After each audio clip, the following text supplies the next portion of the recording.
topic, that is development of nationalism, liberalism and extremism nationalism. अब हम इसमें ये रीड करेंगे कैसे डेवलप हुआ.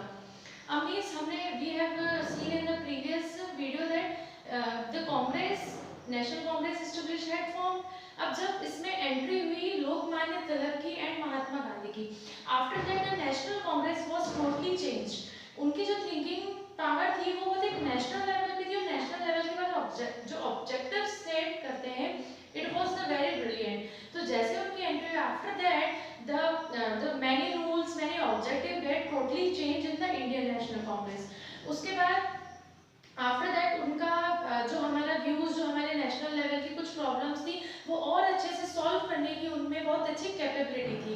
तो उसके बाद बहुत सारे चेंजेस हुए, फिर धीरे धीरे करके डेवलपमेंट होने लग गया. जैसे हमने नेशनलिज्म में देखा कि नेशनल लेवल पे उनकी थिंकिंग लेवल होने लग गई थी कि how they will set the goal in the national level, कैसे नेशनल लेवल पे गोल सेट करके वो प्रॉब्लम्स को ओवरकम कर सकते हैं. आफ्टर दैट हम देखते हैं अगर लिबरलिज्म, तो लिबरलिज्म वाला जो टाइम था वो 1885 से 1905 तक चला. अब जो हमारा लिबरलिज्म वाला पार्ट चला है इस पीरियड में क्या था, जो हिस्ट्री जो हमारी हिस्ट्री थी फ्रीडम फाइटर्स की, उसमें जो ये डिमांड थी नेशनल इंडियन कांग्रेस की, तो नेशनल इंडियन कांग्रेस में इन्हें बहुत मॉडरेशन बहुत चेंजेस चाहिए. मतलब जो ये चाहते थे वो ये चाहते थे कि रिटर्न फॉर्म में हम दें और रिटर्न फॉर्म के बाद हमको ये पूरा रूल के अकॉर्डिंग हमको चेंजेस मिलना चाहिए कि Indians also have this type of means capability भी और उनको इंडियंस पे बट उनको ये मिलना चाहिए कि उनको जो लेवल मिल रहा है वो यूरोपियन के अकॉर्डिंग मिले.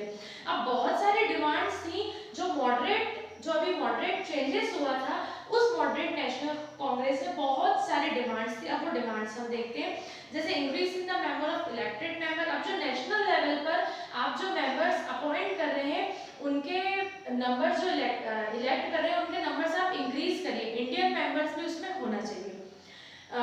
इसमें अब ये बता रहे हैं कि जो एडमिनिस्ट्रेटिव सर्विस है, एडमिनिस्ट्रेटिव सर्विस में भी हमारे इंडियंस होना चाहिए एट अ पोस्ट, किसी पोस्ट पर.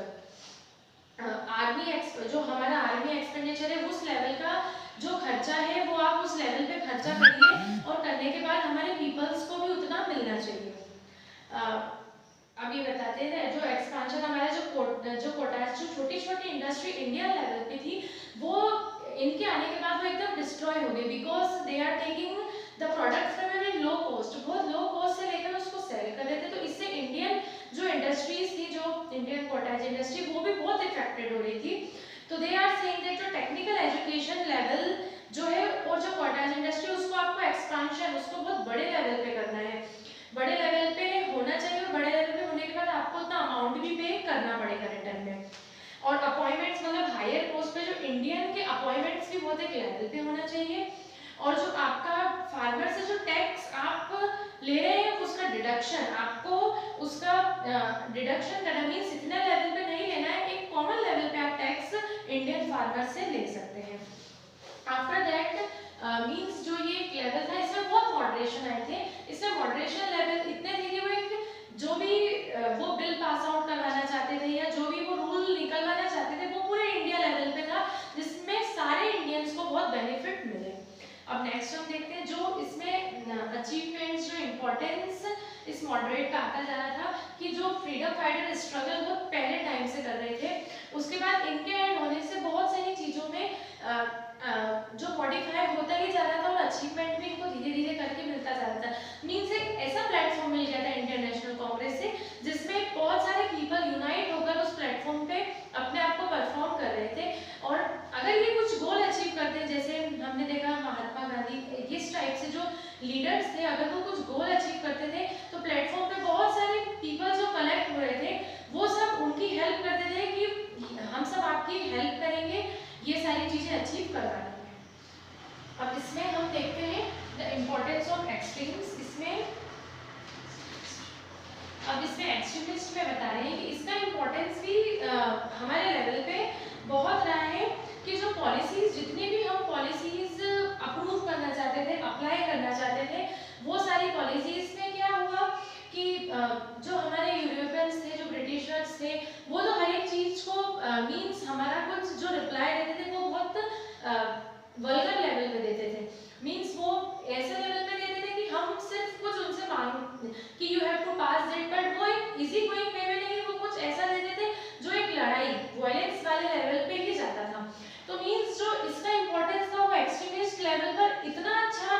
इम्पोर्टेंस इसका निकला कि इन्होंने जो भी रूल्स निकाले नए इंडियंस ने वो ऐसे निकाले कि मीन्स स्वदेशी अपना बाइकआउट करना, मीन्स उन्होंने सोचा कि हम वायलेंस के अदर भी कुछ ऐसे मूवमेंट्स ऐसे रूल्स निकाले जिससे यूरोपियंस जो है वो मीन्स डायरेक्टली उनको इफेक्ट पड़े, डायरेक्टली उनका इफेक्ट इम्पैक्ट जो पड़ने वाला है वो यूरोपियंस पे पड़ना चाहिए।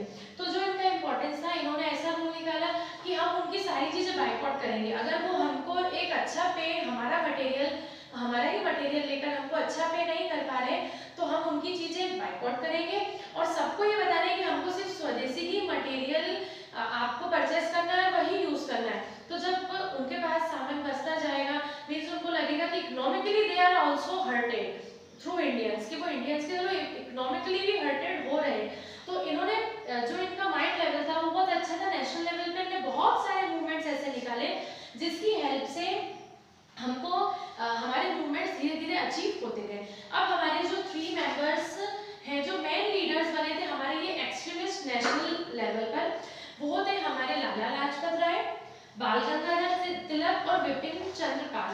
अब जब ये 3 जो एंटर हुए तो इनका जो लेवल था थिंकिंग पावर जो था that was also at the best level, means इनने भी बहुत सारे मूवमेंट्स ऐसे निकाले, मींस जैसे हमने देखा जो लाला लाजपत राय थे उनका कांग्रेस लेवल पे सोचना, मींस कांग्रेस की जो कमेटी थी उस लेवल पे वो बहुत अच्छा थिंक करते थे और थिंक करने के बाद वो ऑब्जेक्टिव सेट करके पीपल्स को भी देते थे। जैसे हमने देखा विपिन चंद्र पाल भी मतलब उनकी जो वॉइस थी वो मतलब ये लोगों को आवाज उठा के बताना चाहते थे कि ये हमारा स्वदेश है और हमको इसको बचाना है, कोई भी बेटर से बेटर गवर्नर भी आ जाए तो हमको स्वदेश रिटर्न नहीं कर सकता, इसलिए हम इन लोगों को बाइकआउट करेंगे फ्रॉम इंडिया। जो तिलक थे हमारे बाल गंगाधर तिलक, वो हमारे फादर बोलते थे उस टाइम नेशनल एग्रीकल्चर लेवल पर, कि वो जो उनका थिंकिंग लेवल था वो पूरे नेशन को लेकर ऑब्जेक्टिव ऐसा बनाते थे जो धीरे धीरे करके सक्सेस होने लग गया था। So here our chapters goes and if there is any problem you can contact me. Thank you.